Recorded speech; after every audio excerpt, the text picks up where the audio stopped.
Donald Trump est en train de tout perdre. Et ce n'est pas juste une petite chute, c'est un effondrement total. Alors que son empire d'influence semble s'effriter, une vidéo choquante refait surface, celle du meurtre brutal de Alex Prey, tué froidement par la patrouille frontalière de Trump. Le pire, c'est que ce n'était pas un accident. Prey, un homme pacifique, tué simplement pour avoir voulu aider une manifestante.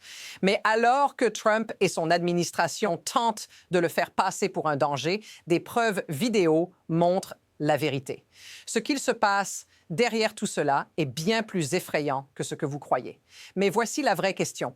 Pourquoi tout s'effondre si rapidement pour Trump? Et ce scandale pourrait-il être le catalyseur d'un bouleversement plus profond dans le pays? Ne détournez pas le regard, car ce qui vient ensuite pourrait bien tout changer. Le meurtre de Alex Prey n'est pas un événement isolé. Ce n'est qu'une pièce d'un puzzle beaucoup plus grand. Trump a toujours essayé de manipuler l'opinion publique à travers sa machine de désinformation, mais cette fois, les faits sont trop puissants pour être étouffés. Les PDG du Minnesota, ces figures de pouvoir dans le monde des affaires, ont pris une position publique contre lui. Ce n'est pas anodin. Ce soutien des grandes entreprises n'est pas seulement une critique politique, c'est un appel à l'action. Et ce n'est pas tout. Ce sont les personnes qui, en ce moment même, risquent de payer le prix fort pour cette guerre de propagande. Les gens sont fatigués, les voix se lèvent. Mais pourquoi maintenant? Pourquoi est-ce que ce scandale éclate juste après des décennies de silence? Et si ce n'était que le début, et si cette tragédie révélait quelque chose de bien plus grand sur ce qui se passe réellement derrière les portes de la Maison-Blanche, ce n'est pas juste une accusation vide. C'est un fait brut. Trump et son administration ont tenté de faire passer Alex Prey pour un agresseur, mais les images montrent tout le contraire. Nous avons vu cette vidéo. Vous l'avez vue aussi. Une scène choquante.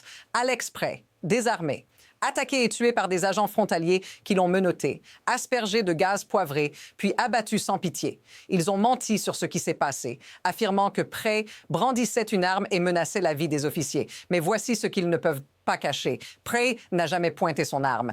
Il était armé d'une simple arme dissimulée, parfaitement légale, et quand la patrouille l'a désarmé, il n'avait plus aucune chance. Mais attendez. Il y a un détail que Trump et ses alliés ont omis d'expliquer. Pourquoi affirmer qu'un homme est un danger mortel alors que les preuves démontrent le contraire? Ce n'est pas juste une erreur. C'est un mensonge délibéré et c'est là que tout s'effondre pour lui. À ce stade, la situation ne fait qu'empirer. Trump a non seulement menti, mais il a également poussé son agenda à un niveau alarmant. Ce n'est plus simplement une question de manipulation médiatique, c'est une attaque frontale contre la vérité elle-même. Vous avez vu comment son administration a réagi, une fuite en avant, des mensonges en série et des tentatives de diaboliser toute opposition.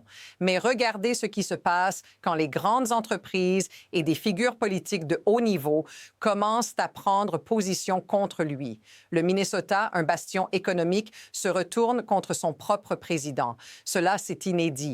Et vous savez quoi? Ce n'est pas le premier scandale de ce genre, mais c'est bien celui où la vérité commence à gagner. Les précédents sont nombreux, des meurtres injustifiés, des actions policières violentes, et pourtant, rien n'a jamais changé. Ce qui se passe aujourd'hui à Minneapolis pourrait marquer le début d'un tournant. La question est désormais de savoir si ce système corrompu peut encore tenir ou si la vague de révolte va tout emporter sur son passage. Ce qui se passe en ce moment ne fait plus de doute. L'administration Trump est non seulement dans la dissimulation, mais elle se trouve face à une rébellion publique massive. Et voici le plus frappant. La déclaration des dirigeants économiques du Minnesota, plus de 60 PDG, n'est pas simplement un désaveu, c'est un appel à la démission tacite de Trump. Quand les plus grands noms de l'économie locale se dressent contre lui, vous comprenez que ce n'est pas juste une simple différence d'opinion.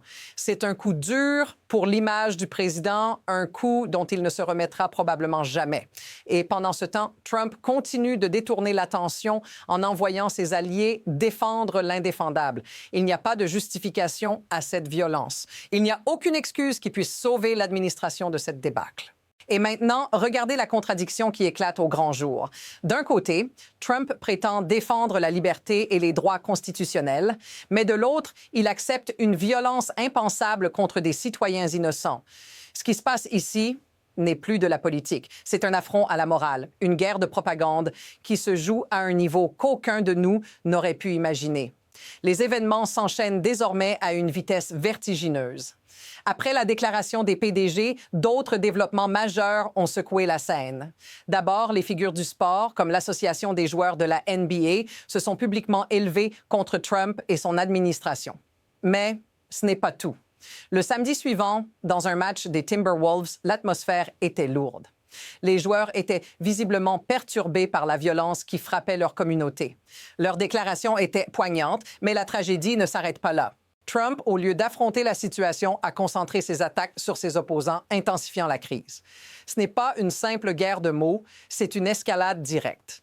Et pendant ce temps, au lieu de prendre des mesures pour apaiser la situation, Trump poursuit sa campagne de dénigrement, augmentant ainsi la pression sur tous les fronts. Quand vous regardez ce qui se passe, vous commencez à vous demander combien de temps encore avant que tout cela n'explose? Et voici où cela vous concerne, vous, en tant que spectateur. Ce n'est pas juste une histoire de politique, ce n'est pas juste un autre scandale médiatique, c'est la réalité de ce que vivent les gens à Minneapolis et ailleurs. Imaginez-vous, à votre place, dans une situation où vous êtes spectateur d'une violence injustifiée, où vous êtes pris dans un tourbillon de mensonges, de manipulations et de répression. Alex Spray n'était pas un criminel. Il essayait simplement de protéger quelqu'un, d'agir avec humanité. Mais pour des milliers de personnes, ce genre de tragédie devient une réalité trop commune. Ce n'est plus une question de politique, mais une question de vie et de mort. Si cela vous semble familier, si cette situation vous touche ou vous inquiète, faites-le savoir dans les commentaires. C'est important que nous commencions à discuter de ce qui se passe réellement, sans détour. Mais au-delà de l'indignation, il faut regarder ce qui se cache réellement derrière ce scandale. Ce qui se passe ici n'est pas simplement un écart isolé de la part d'une administration. C'est un symptôme d'un système plus vaste, bien ancré, qui permet de telles injustices. Ce système fonctionne à travers des leviers de pouvoir, l'utilisation de la peur, la manipulation des masses, la division sociale. Quand les dirigeants appuient sur ces leviers, cela crée un effet boule de neige. Une guerre de propagande pour détourner l'attention, pour alimenter les conflits, pour maintenir l'illusion du contrôle. Et pendant ce temps, des innocents comme Alex Spray deviennent des sacrifices dans cette danse macabre. Ce n'est pas juste une crise ponctuelle. Ce mécanisme est construit pour durer, pour se nourrir de l'indifférence, de la division, et il repose sur l'inaction collective. Le pire, ce système est peut-être plus solide que nous l'imaginons. Alors, quelle direction prend tout cela maintenant? L'avenir est incertain, mais une chose est claire, deux chemins se dessinent devant nous. D'un côté, une escalade des tensions. Trump pourrait intensifier sa guerre de propagande, isoler encore plus ses opposants et utiliser chaque moyen possible pour maintenir son pouvoir. Mais cette approche pourrait se retourner contre lui, car plus les preuves s'accumulent, plus la vérité devient impossible à ignorer. Ce genre de pression ne fait que renforcer la résistance. De l'autre côté, une chance pour un changement réel. Les voix qui se lèvent aujourd'hui pourraient créer un mouvement, une réponse collective qui mettra fin à cette spirale de violence et de mensonges.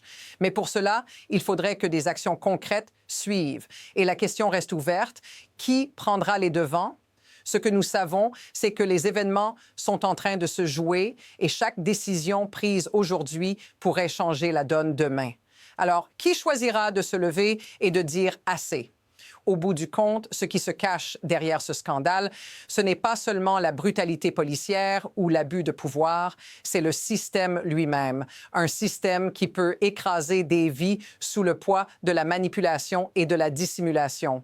Le véritable choc ici, c'est la révélation que cette violence et cette corruption ne sont pas des anomalies isolées, mais des symptômes d'une structure bien plus vaste. C'est ce qui est en jeu maintenant. Changer ce système ou permettre à la machine de propagande de continuer à détruire des vies. Et peut-être, ce qui est le plus inquiétant, c'est que nous ne savons toujours pas où cela nous mène. Mais une chose est sûre, ce n'est pas la fin. C'est le début de quelque chose de bien plus grand, un mouvement qui pourrait bien redéfinir l'avenir de ce pays. Si vous avez trouvé cette analyse importante, si elle vous fait réfléchir, n'oubliez pas de vous abonner pour plus de décryptage et d'informations, parce que la vérité n'est pas toujours ce qu'on nous montre, mais c'est ce qu'il faut chercher.